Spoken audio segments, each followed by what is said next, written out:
오래전에 나온 책 중에서 하나님의 대사 이런 제목의 책이 있었는데요. 이 책의 저자는 주중 대사 또 통일부 장관 이런 일들을 행하셨던 역임하셨던 김하중 장로님이신데요. 이 장로님의 별명이 기도하는 대사 혹은 하나님께 묻는 대사, 이런 별명을 갖고 있었다고 합니다. 왜 이런 별명을 얻게 됐냐 하니까 이 장로님은 매사를 하나님께 질문하고 하나님의 뜻을 구하는 삶을 사셨는데 좀 과하다 싶을 정도로 그렇게 하셨다는 겁니다. 예를 들면 이런 겁니다. 이 장로님이 이제 대통령 의전 비서관으로도 일하기도 했다는데요. 이제 의전 비서관이다가 보니까 대통령의 집무실을 수시로 드나드셔야 했다는 겁니다. 근데 이 장로님에게 철칙이 뭐냐 하니까 대통령께 보고하러 들어가기 전에 어떤 경우라도 먼저 기도하고 간다. 이게 이분에게 굉장히 중요한 철칙이었는데, 그래서 이제 내가 보고를 하러 들어가겠다고 신청을 해놓고 이제 기다리고 있으면 이제 지금 들어오라고 연락이 온대요. 그래서 그 장로님이 어디에서 그의 그 소식을 듣든지 간에 지금 들어오라는 그런 말이 떨어지면은 바로 그 자리에서 기도한다는 거예요.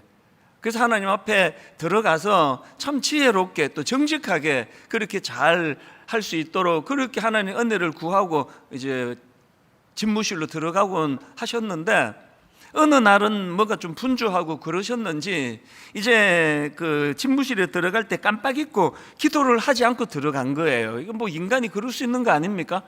그런데 이 장로님이 이제 대통령과 대화를 나누다가 그 사실을 알고 나서 마음에 이제 막 이거 어떻게 해야 되나 그렇게 걱정하고 당황하다가 이런 말씀을 드렸다는 겁니다. 죄송합니다. 제가 뭘 잊어버렸습니다. 잠깐 나갔다 오겠습니다. 그래서 이제 그렇게 하라고 허락을 받고는 그 집무실을 나와가지고는 가까운 빈방에 들어가서 하나님께 기도하는데 참 그 내용이 이제 감동이 되더라고요. 하나님, 오늘도 정직함과 지혜를 주시기 원합니다. 그렇게 간절히 기도하고는 그렇게 이제 다시 들어가서 보고를 했다는 겁니다. 아마 이후에도 이런 일이 몇 번 더 있었나 봅니다. 한 번은 그 대통령께서 웃으면서 이런 말을 하시더라는 겁니다. 김 비서관, 자네는 뭘 자꾸 잊어버리나? 이 내용을 모르시다 보니까 뭐 서류를 안 가져오시고 뭐 그런 줄로 이제 뭐 오해를 하셨을 거 아닙니까? 뭐 이럴 정도로 이 장로님은 매 순간 하나님께 기도드리고 하나님의 응답이 있어야 나는 다음 일을 한다. 그래서 이제 이게 뭐 너무 과하다는 비판의 목소리도 있었습니다. 근데 저는 최근에 그 책을 다시 꺼내 읽으면서 이 장로님이 가셨던 이 정신이요, 어떤 경우라도 하나님의 뜻을 구하고 하나님의 뜻대로 그렇게 행동하기로 결심하고 살아가는 이거는 참 굉장히 귀한 거라는 생각이 들더라고요.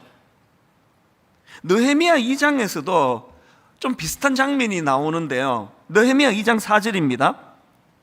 왕이 내게 이르시되 그러면 내가 무엇을 원하느냐 하시기로 내가 곧 하늘의 하나님께 묵도하고, 이게 지금 어떤 상황입니까? 절대 권력자 왕 앞에 서 있는 상황이에요. 그 왕이 지금 질문을 던졌습니다. 어지간한 사람 같으면 그냥 땀이 삐질삐질 나고 막 할 말이 생각이 안 나고 그러는데요. 그 긴장된 순간에 이 느헤미야가 그 짧은 순간에 내가 곧 하늘의 하나님께 묵도하고, 이거는요 오래 이 기도를 통한 이 기도가 몸에 배지 않고는 이거 할 수 없는 일 아닙니까? 매 순간순간을 하나님의 뜻을 따르고 하나님을 인식하고 하나님께 의뢰하고, 저는 그 하나님께 의뢰한다는 이 표현을 참 좋아합니다.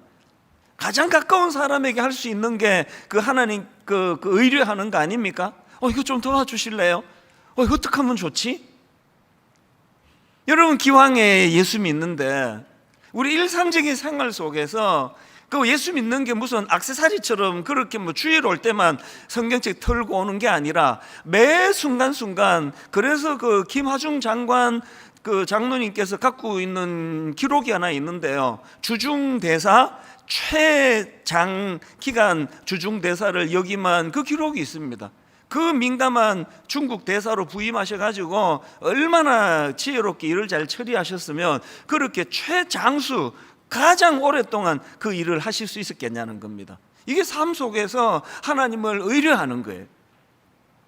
지금 우리가 교회적으로 이제 영적인 기초 다지기 6가지 항목, 이걸 하나하나 살펴보고 있는데요. 지난 2주 동안에 이제 가장 먼저 영적 기초 중의 기초, 말씀 묵상해야 된다. 이 훈련해야 된다. 그 다음 2번째가 뭐였습니까? 기도 생활이 이제 몸에 배어야 된다. 이거를 이제 시작을 이제 하고 이제 지금 오늘이 3주 차인데요. 아마 이제 제가 추측한데요. 꽤 많은 분들이 첫째 주에 도전을 받았을 거예요. 막 교회가 이제 제공하는 그 내용을 가지고 아침에 일어나가지고 이제 묵상을 먼저 하고 해보니까 되게 좋다 그러고 그러셨는데, 이제 3주 차가 되면서 이제 하다가 그만두신 분이 꽤 많으실 거예요. 한번 손 들어보라고 그러고 싶은데 창피하시니까 제가 손은 들어보라고 안 그러시면 뭐 꽤 많으실 거예요. 그 왜 그렇습니까? 습관이 안 돼서 그래요. 우리의 이 목표는요, 이번에 이걸 뭐 한 이벤트로 6주 동안 하는 게 지금 목표가 아니라 이제 지속적으로 이거를 이제 몸에 배일 때까지, 이게 습관이 돼가지고 어떤 당황스러운 순간이라도요, 여러분들이 그 사회생활 하시다 보면 너무 생각 없이 빨리 대답해가지고 그게 어려움을 겪는 경우가 얼마나 많습니까? 집에 가서 내가 그때 그 반대했어야 되는데 내가 왜 예스라 그랬지? 이런 일들을 막고 싶으시면은요, 이 느헤미야처럼, 그 장로님처럼 항상 하나님께 의뢰하면서 한 템포를 대답을 멈칫하고 하는 이 훈련이 필요한데, 이 6주 동안 이제 그 훈련을 하자는 겁니다. 그래서 지금 벌써 손 놓으신 분 오늘부터 하십시다. 다시 하자고요. 그래서 이제 뭐 작심삼일 이런 이야기를 하는데, 나는 그 말에 희망이 있다고 생각합니다. 인간이 작심삼일이면 4일에 한 번씩 작심하면 되잖아요. 3일하고 또 깨지고 4일째 또 결심하고 또 8일째 또 깨지고 뭐 계속 될 때까지. 그래서 결국은요, 세상살이에서 성공하는 사람은 끈기 갖고 일하는 사람이 그 사람이 성공한다 그러잖아요. 그래서 이제 이 말씀 훈련, 기도 훈련을 이제 우리가 계속 이제 몸에 배일 때까지 해야 되는데요. 그런데 여러분, 제가 제시해 드렸던 이 2가지는요, 이거는 개인 훈련입니다. 개인이 홀로 행하는 차원에서의 훈련 아닙니까? 그래서 이제 여러분들이 이게 단계로 생각할 때, 이제 내가 이제 어느 정도 말씀 읽는 것도 훈련이 되고 말씀 묵상도 훈련이 되고, 그래서 이제 뭐 등산을 가시든지 또 산책을 하시든지, 또 이제 많은 분들이 이제 분당에서 서울로 출근하시는 분 보니까요, 뭐 지하철이나 버스에서 1시간 이상 왕복 한 2-3시간씩 걸리더라고요. 그럴 때 조금 지혜를 발휘하셔서, 이제 내가 버스 안에서 책은 못 읽으니까 그때 내가 묵상할 수 있는 어떤 묵상거리를 좀 내가 생각해야지. 계속 개발하면은요, 하루가 얼마나 윤택해지는지 몰라요. 예전에 저희 교회에서는 이제 매 주일마다 여러분들한테 주보 간지로 성경 암송 카드를 드린 적이 있습니다.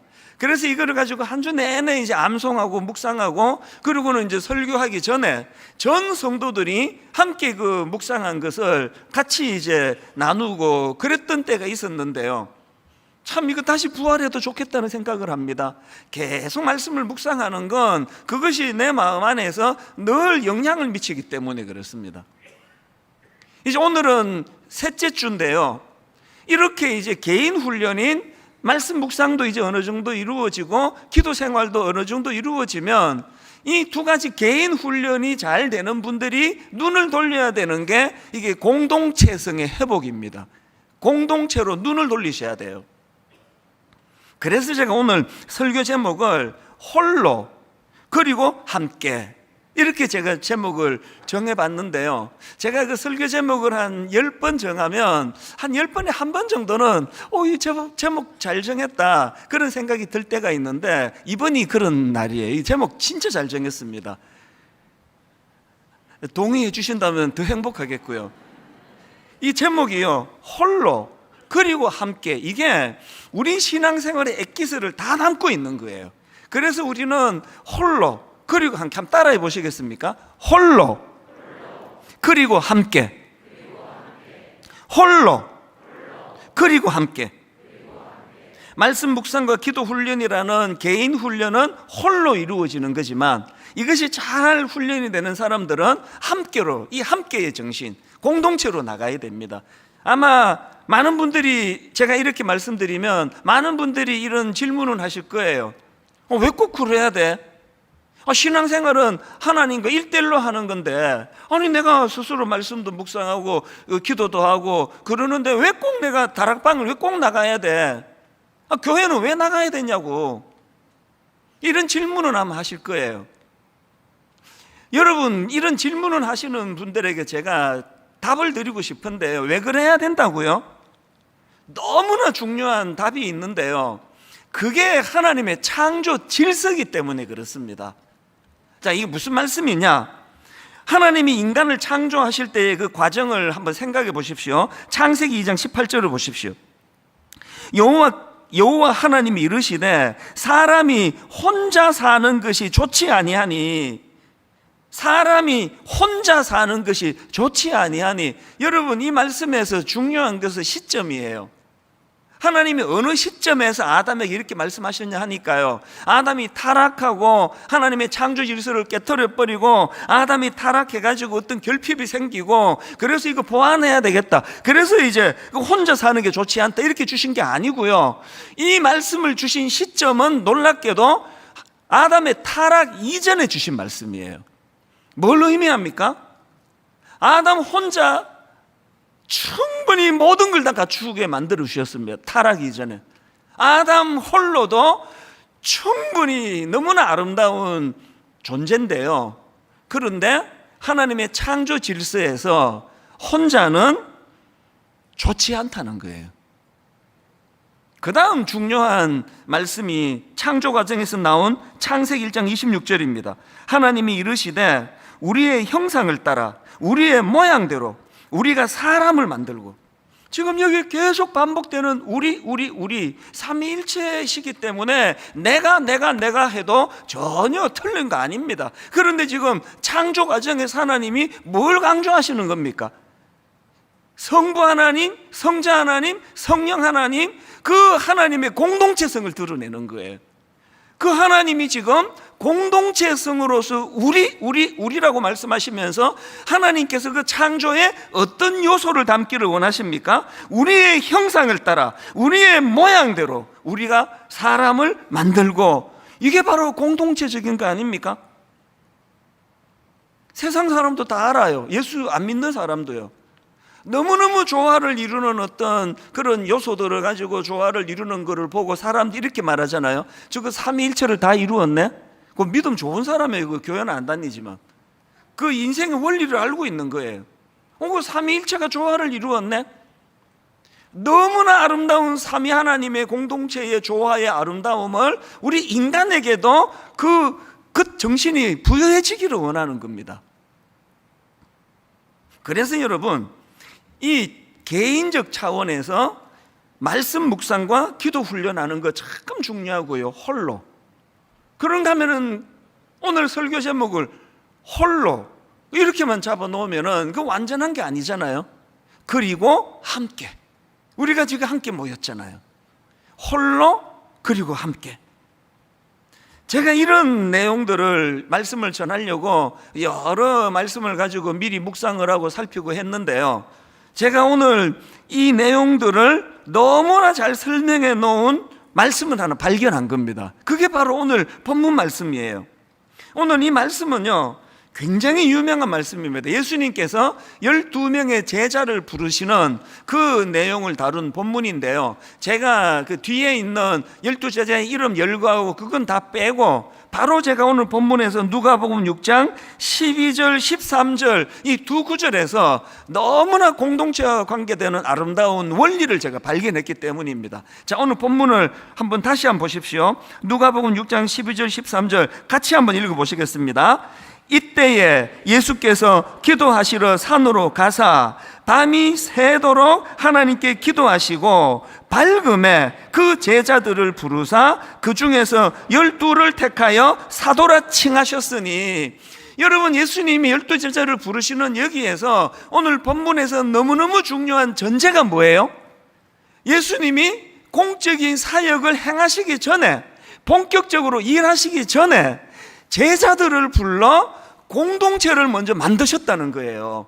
공동체를 먼저 만들어 그들과 함께 일하기를 원하셨다. 이것이 먼저 굉장히 중요한 원리고요. 그래서 기독교 용어로 독불장군은 없습니다. 혼자 잘났다는 거 없습니다.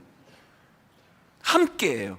그렇게 공동체를 이루시는데, 이 공동체를 이루어 가시는 과정에서도 제가 예수님에게서 발견하는 너무나 소중한 주님의 원리를 발견한 겁니다. 그래서 이거를 제가 두 가지로 정리를 해드리려고 하는데요, 우리 모두가 다 영적 성장을 이루기 원하신다면 영적 성장을 위한 두 균형을 기억하셔야 됩니다. 첫 번째 균형이 뭐냐?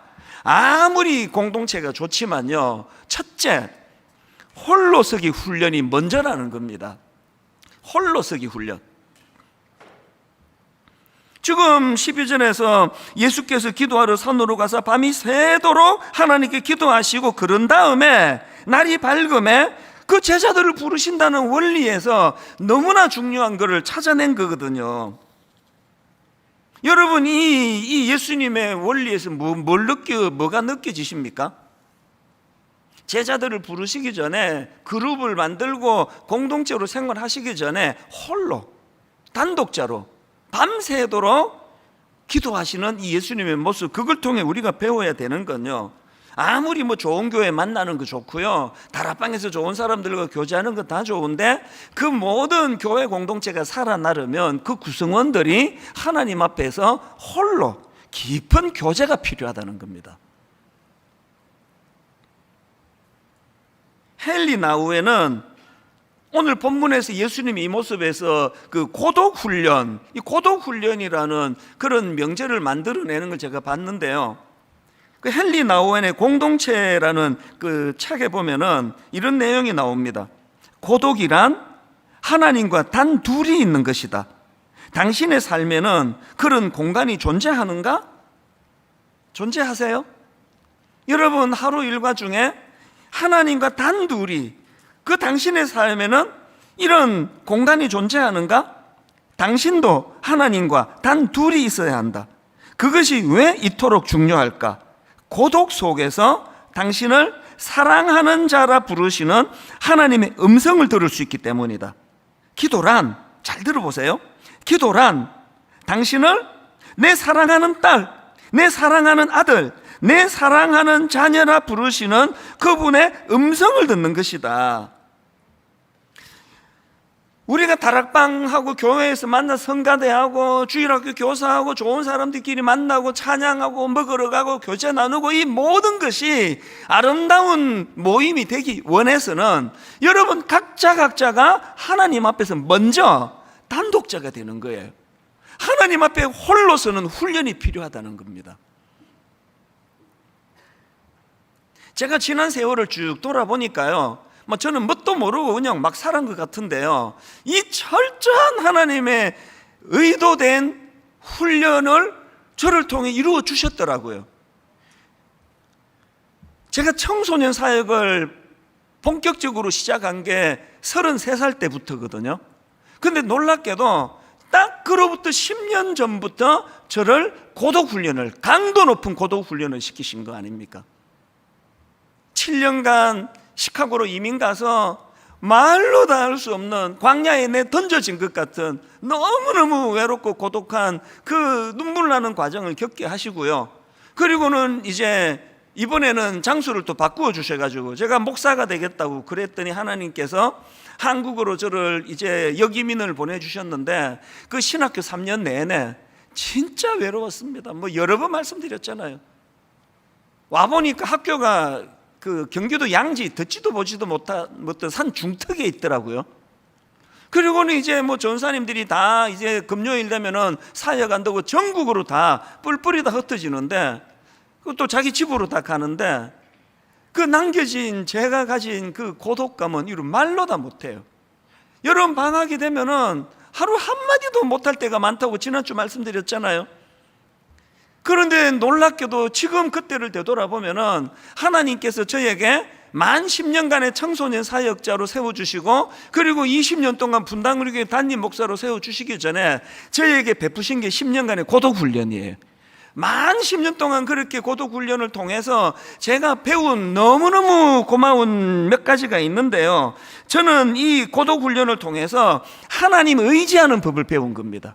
그 10년의 세월 동안 안 그랬으면 제가 누구 의지하는 이런 성격이 강해가지고 사람을 많이 의지했을 텐데요, 하나님이 그냥 저를 뚝 그냥 시카고로 집어 던지셨어요. 그리고는 다시 한국으로 또 집어 던지셔가지고 만 10년 동안 뭐 사람을 의지하고 싶은데 뭐 주변에 사람이 있어야 의지하죠. 아무도 모르는 낯선 그곳에서. 그랬더니 그게 하나님이 저에게 원하셨던 거, 이 하나님 의지하는 법을 배우고 목회해야 된다. 그리고 그 다음에 또 한 가지는요, 저는 어떤 경우라도 그 10년의 고독 훈련을 통해서 이 찬수 목사는 하나님께 사랑받는 사람이라는 거. 내가 목회를 잘하거나 목회를 못하거나 내가 실수를 많이 하거나 실수를 뭐 적게 하거나 이런 걸로 조건을 걸지 않으시는 정말 어떤 무조건적인 하나님의 사랑을 받는 자라는 인식을 하게 되니까요, 여러분 그 결혼 생활도요, 자꾸 이 사랑이 결핍된 배우자는 그 상대방이 힘들어요. 계속 채워줘야 돼요. 그래서 저도 이제 결혼 생활한 지가 뭐 꽤 오래됐지만 계속 제가 하나님께 구하는 게 그겁니다. 하나님, 저는 제 아내와 잘 지내고 싶습니다. 저는 제 아내와 친밀한 관계를 유지하고 싶습니다. 그럴 때마다 하나님이 주시는 답은요, 그러고 싶니? 고독 훈련을 해야 된다. 제가 새벽에 그 고독한 시간에 깊이 하나님과 교제하고 나면 아내를 향한 사랑이 막 생겨나는 걸 느껴요. 이게 고독 훈련이에요. 이 사랑의 결핍이 있으면요, 자꾸 그 결핍된 걸 채우려고 하다가 보면 집착하게 되고 그 스토커가 된다는 건 그 참 슬픈 일 아닙니까? 오늘 저는 여러분에게 진심으로 제가 부탁을 드리고 싶습니다. 여러분 성숙한 그리스도인이 되고 싶으세요? 고독 훈련을 하셔야 돼요. 여러분 지금 어떤 일 때문에 좀 힘든 분 계세요? 지금 여러분 뭔 일로 실패하셔가지고 혹은 모든 사람들이 나 같은 거 안 좋아할 거야, 마음에 어떤 상함이 있는 분 계세요? 믿었던 사람에게 상처를 받은 분 계세요? 지금이야말로 고독 훈련하기 딱 좋은 때입니다. 고독 훈련을 하셔야 돼요. 이번 주에 이제 다락방이 개강이 되는데 저는 이게 정말 기적이라 생각합니다. 순장님이 턱없이 모자라가지고요, 이건 뭐 절대 원래 안으로 다락방 안 된다, 순장님이 없는데 제자훈련 사육훈련 2년 걸리는데 무슨 다락방을 하느냐 했는데 기적같이 지금 상반기에 다락방이 지금 시작하게 됐는데 너무 저는 가슴이 벅차거든요. 지난 20년도 분당 우리 교회 특징이 뭐냐, 강점이 뭐냐 물으면 저는 다락방이다. 이 분당 우리 교회 다락방은 남녀 성도들이 잘 모이기로 유명하다, 소문났다. 이걸 제가 늘 자랑했는데 이 길은요, 진짜 제가 하나님 앞에 기도합니다. 아버지, 내 모든 걸 걸고 다락방이 살아나기를 원합니다. 왜 그렇습니까? 아까 홀로 그리고 함께. 우리 성도님들은 주중에 혼자 말씀 보고 기도하고 묵상하는 이런 훈련이 되게 하시고, 그런가 하면 그런 분들이 모여가지고 서로서로 사랑의 공동체를 이루어가기를 원합니다. 여러분 다락방이 은혜가 풍성한 다락방 되기를 원하신다면 오늘 본문 말씀을 계속 묵상하십시오. 누가복음 6장 12절, 이때에 예수께서 기도하러 산으로 가사 밤이 새도록 하나님께 기도하시고 홀로 고독 훈련을 행한 다음에 13절에 밝음에 그 제자들을 부르사. 분당 우리 다락방과 우리 각자의 심령이 이 조화를 통해 영적으로 성숙해지는 분당 우리 교회 이기사역 되기를 바랍니다. 이게 첫 번째 균형이고요. 그런가 하면 영적 성장을 위한 두 번째 균형이 뭐냐, 그 홀로 서기 훈련의 에너지를 공동체로 옮겨주자는 거예요. 내가 성숙해졌습니까? 그러면 이 성숙의 에너지를 공동체의 성숙으로 연결시키도록 여러분이 애쓰셔야 됩니다. 밤새도록 하나님께 기도하고 그렇게 산으로 가서 구하셨던 예수님께서 그 에너지를 13절에 밝음에 그 제자들을 부르사. 다시 누가 이런 질문을 하신다면요, 아니 나 혼자 잘 노는데, 난 나 혼자 신앙생활 잘하는데, 난 나 혼자 지금 예수 잘 믿고 난 신앙이 잘하고 있는데, 근데 왜 굳이 내가 다락방에 가야 돼? 왜 굳이 내가 공동체에 또 내가 가입을 해야 돼? 난 내성적이란 말이에요. 난 사람 싫어해요. 사람 모이는 데 가면은 난 별로 안 좋아요. 이런 분들이 계시다면요, 여러분들이 아셔야 되는 게 있습니다. 왜 다락방 공동체에 우리가 참여해야 되느냐? 갈라디아서 5장 6절에 한번 내용을 보십시오. 그리스도 예수 안에는 할례나 무할례나 효력이 없으되 사랑으로서 역사하는 믿음뿐이니라. 세 번 여기 더 실감 있게 번역을 했습니다. 그리스도 예수 안에서는 할례를 받거나 안 받는 것이 문제가 되는 것이 아닙니다. 가장 중요한 것은 믿음이 뭘 통해서요? 사랑을 통해서 일하는 것입니다. 사랑은 혼자 할 수 있는 거 아니잖아요. 난 내 아내를 사랑해요. 그 아내가 있다는 소리 아닙니까? 상대방이 있다는 거 아닙니까? 지금 이 말씀의 전제가 뭡니까? 믿음이 뭘로 증명이 돼야 된다고요? 사랑을 통해서 증명이 되고 그 믿음이 사랑을 통해서 일하는 거래요. 왜 결혼하는 거하고 신앙생활하는 건 혼자 살 수 없는지 아시겠죠? 증명해낼 길이 없잖아요, 혼자면. 내가 영적으로 충만하면 그것을 교회 공동체를 통해서 증명해내야 된다는 겁니다. 일만성도 파송 운동을 이제 시작을 하고 한 2주쯤 지났을 때 어떤 연세가 좀 있으신 남자 성도님 2분이 저를 찾아오셨어요. 이제 이분이 하시는 말씀이, 우리는 초신자입니다, 목사님. 우리는 분당 우리 교회에서, 이분은 또 따로따로인데요, 각자인데 다락방에서도 만나신 겁니다. 그래서 우리는 분당 우리 교회를 못 떠납니다. 못 떠나는 줄 알았습니다. 그랬는데 결론, 떠나기로 하셨다는 겁니다. 왜 떠나기로 했느냐? 다락방을 못 떠나서 그렇다는 겁니다. 이 다락방 식구들이 다 지금 분립개척 교회로 옮겨갔기 때문에 자기들만 남을 수 없다는 거예요. 그러면서 이제 교회에서 믿음이 성장하게 된 과정을 쭉 설명을 다 해주셨는데요, 제가 어제 이 말씀을 준비하다가 그 어른 2분이 생각이 나서 담당 순장님한테 연락을 드렸습니다. 내가 오늘 이것 좀 인용하고 싶은데 좀 더 정확한 내용을 좀 전해주시면 좋겠습니다. 그랬더니 그 순장님한테 이런 답이 왔습니다. 한번 들어보세요. 처음에 다락방에 오셔서는 나이 차이 많은 젊은 순원들과 어울리거나 속마음을 나누기가 어려우셨지요. 성경 지식이 없으니까 다락방 교제를 가지고 나눔을 할 때 늘 긴장하시고 힘들어하시기도 했고요. 당연하죠. 연세 들어서 그 낯선 교회 공동체에 들어가서 뭐 성경 내 지식도 없는데 당연한데, 이분이 어떻게 다락방에서 은혜 받고 변화 받고 세례까지 받게 됐느냐? 그 다음 내용을 한번 들어보세요. 2분이 다락방 모임에 앞장서시게 된 계기는 2분이 좋아하는 등산을 다락방 순원들과 계획하면서인데, 참 고마운 건 등산이라면 질색을 하는 순원들도 따라 나서게 되었고, 그러면서 함께 산에 오르고 그 과정에서 335 이런저런 속마음 이야기를 하고 산 정상에서 웃으며 오이도 잘라 먹고 사진 찍고 하면서 마음을 여셨어요.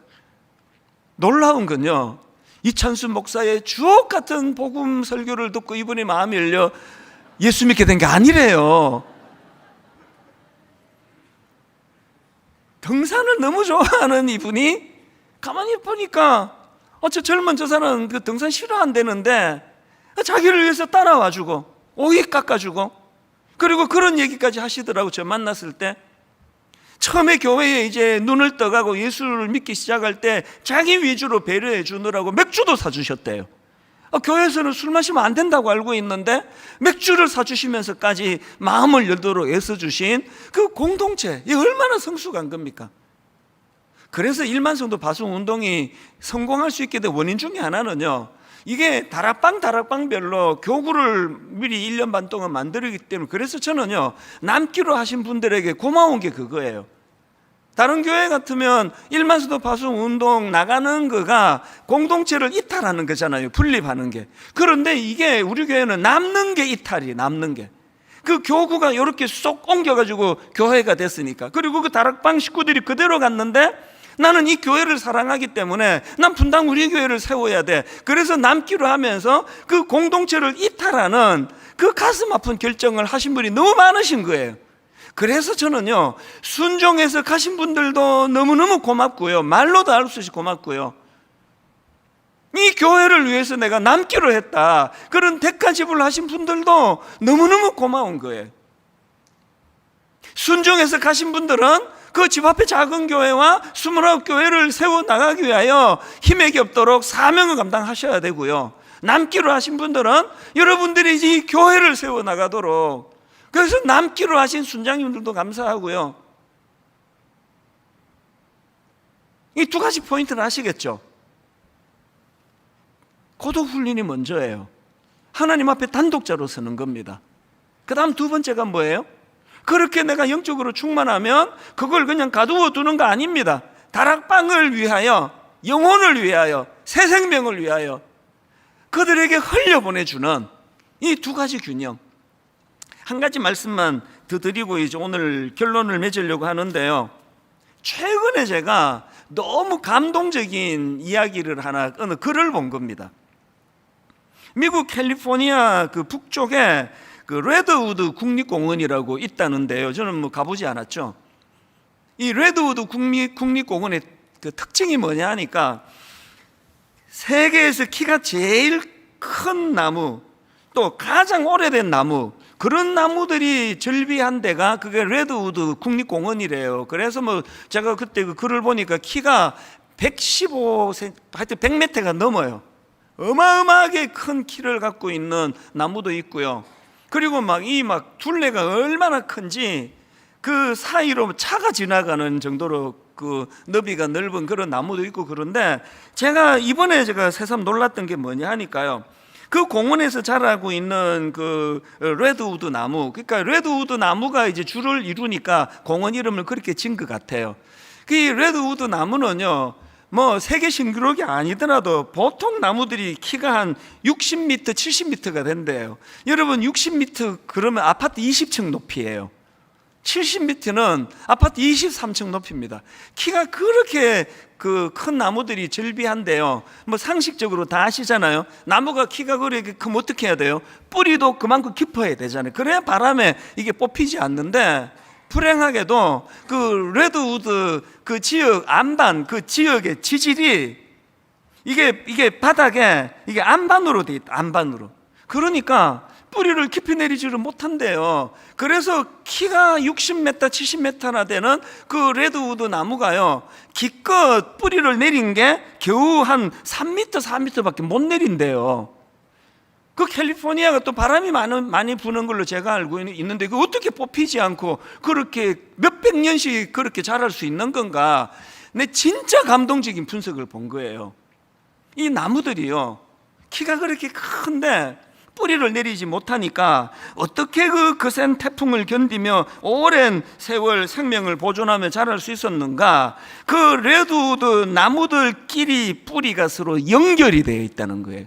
뿌리와 뿌리가 서로 연결을 하고 서로 얽어매고 서로 붙잡아주고, 심지어는요, 그 레드우드 나무들은요, 거센 바람이 몰아칠 때 서로 붙들어주는 역할을 할 뿐만 아니라, 심지어는 가뭄이 찾아오면은 영양이 부족한 나무에게 자기 영양분을 공급하는 그런 일도 한다는 겁니다. 이게 믿으시지가 않은 글을 제가 본 겁니다.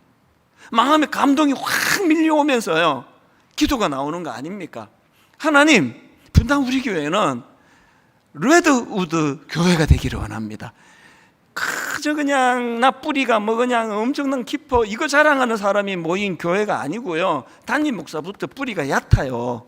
다 그저 뭐 참 뿌리가 얕고 혼자 서 있으면 바람 한번 휙 불면 그 뽑혀질 수밖에 없는 약한 존재지만, 그런데 이 교회의 강점은 서로 뿌리가 뿌리를 연결하고 서로 붙잡아주고, 심지어는 참 초신자 나 등산 가기 싫은데, 등산 가기 싫은 사람 산 한번 다녀오면 며칠씩 알아 누워요.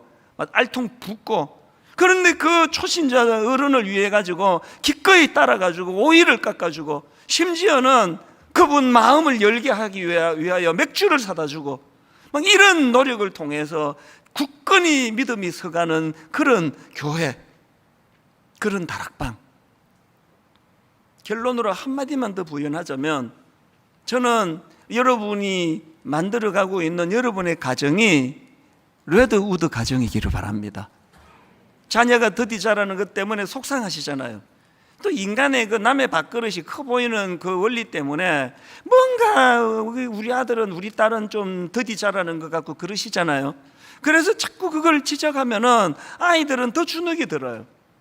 여러분, 우리 자녀들을 위하여 기꺼이 뿌리를 다 그들을 붙잡아주는 레드우드 나무가 되지 않으시겠습니까?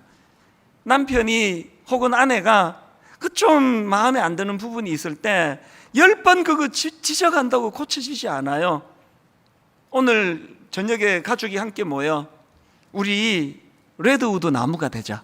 서로 홀로는 너무 연약한데 서로 뿌리를 내리고 서로 도와주고 견고하게 붙들고 나가자. 분당 우리의 이기사역, 홀로는 말씀 묵상하는 일에, 기도 훈련하는 일에, 그래서 그 장로님처럼 어떤 결정을 하기 전에 나는 하나님께 의뢰한다. 이 훈련이 개인적으로 잘 돼 있고, 이것이 잘 된 분들이 그것으로 교만으로 가지 않고 어디로요? 공동체의 에너지로 흘러가. 그래서 이제 이번 주부터 시작되는 다락방 모임에서 너무너무 아름다운 소식들이 계속 전해지기를 원합니다. 분당 우리 교회는 초신자가 많은 교회로 지금 뭐 어쩔 수가 없습니다. 이제 좀 섬겨야 되는 숫자는 많지가 않고, 이제 기존 신자 등록을 안 받다 보니 이제 초신자들이 많아요. 이분들이 제 설교를 듣고는 한계가 있습니다.